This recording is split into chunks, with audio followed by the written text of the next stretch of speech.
Today I'm going to show you how to change one of the default settings. That is, if a assignment has passed its due date, it automatically makes it a 0 for the students. I have had a lot of trouble with that with my students when it's time for something to be due and I don't grade it right away, so it shows a 0 for them and they freak out. So here's how you can change that if you'd like to. Pick a class and go into it. And then you're going to do this slider bar here, the options, and then hit preferences. Now you can see over here on grading options, excused until due date.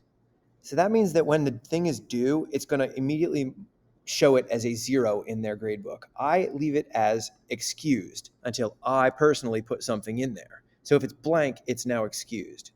Here's another column. If you put a little I in, like I put a lowercase because then it looks like an I instead of 1. If you put a little I in there for something that they haven't completed that they can still get points on, I always mark that one personally to be a 0 because I want them to see that their grade stinks when they have an I. You could also mark that excused. If it's incomplete, it's excused. I mark I's for 0 personally so that they know if it's incomplete, please complete it and then you can get your grade. So I hope that little tutorial was helpful. You do have to do this in each class though if you're going to mark it that way, and that will save you some student angst. Cheers.